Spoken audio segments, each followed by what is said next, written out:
Hi, and welcome into Belated Binge, the channel that explores iconic series with morally gray characters like Sons of Anarchy. And today we are looking at Season 2, Episode 7.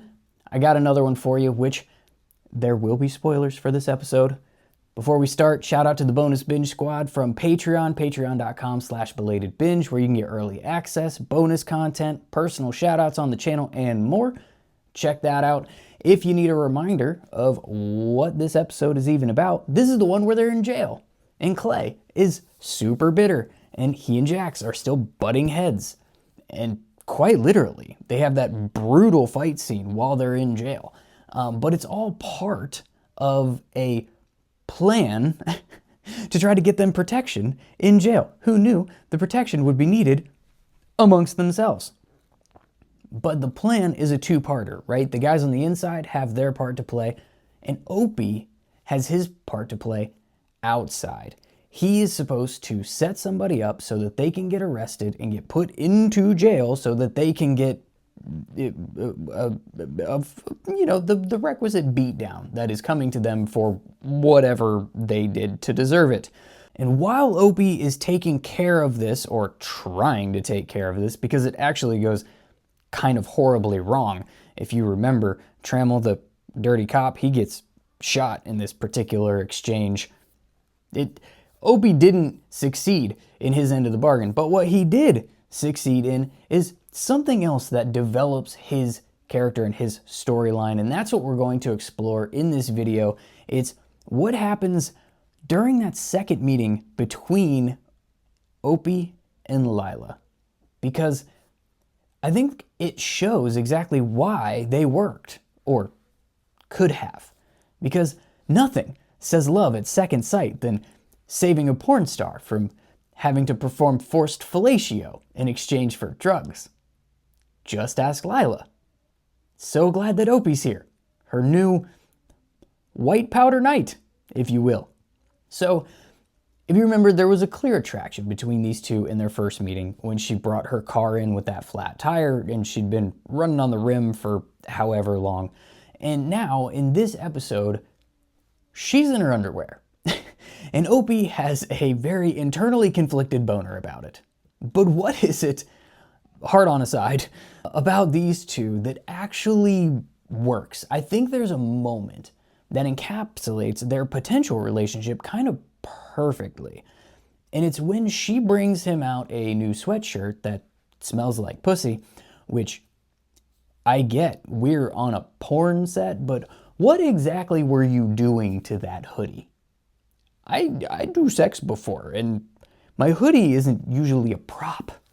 But they're not bonding over rubbing genitalia on a sweatshirt. They bond over being single parents in particular. And she says something to the effect of, I don't know what happened, Opie, but maybe this isn't the best time for you to be around your kids. And his response is, there's never a good time for me to be around my kids. And she doesn't judge him. She doesn't look at him funny. She just says that she understands that feeling. And that's where it is. That's what hit me in this rewatch at this episode was she is the only person in Opie's life that is seeing him the way that he sees himself in this moment. His club sees him as like a soldier, and they're not giving his kids a second thought at all. Jax is seeing him as a broken best friend who needs to be with his kids in order to heal. His mom sees him as a shitty deadbeat dad neglecting his kids. Even his interaction with Tara, who's seeing him as a sympathetic man who needs saving and support. Lyla is seeing him exactly the way that he sees himself, as someone who is incapable of being a father without his wife, their mother, as someone who's feeling so alone that he can't let anyone else in, especially his kids, because he's someone that is so overwhelmed by grief and sadness and the weight of the reality that he is now a single father, as someone who can't even look at his kids without seeing his wife's skull on the pavement and feeling that just deep, emotional type of pain. As someone who's likely ashamed of all of the feelings that I just brought up. And here's Lyla, a single mother who is clearly attractive, who is also kind to him, but isn't showing him pity. She's showing him a mirror. Not a literal mirror. Can you imagine this big bearded biker standing there in a thong? No, don't imagine that. I mean, you can. Go ahead, but I'm going to avoid. Nope, I'm doing it. I'm imagining it. Well, it's disturbing, but it's fine, whatever. It's an emotional mirror, a reflection of his own feelings in the form of a beautiful woman. Someone who gets him in a way that nobody else seems to be capable of. Someone who doesn't ask questions, but is still willing to help with his club problem, which is polar opposite from Donna, by the way, which I'm sure is also contributing to all of this guilt and all of this emotional baggage that he's just carrying around with him.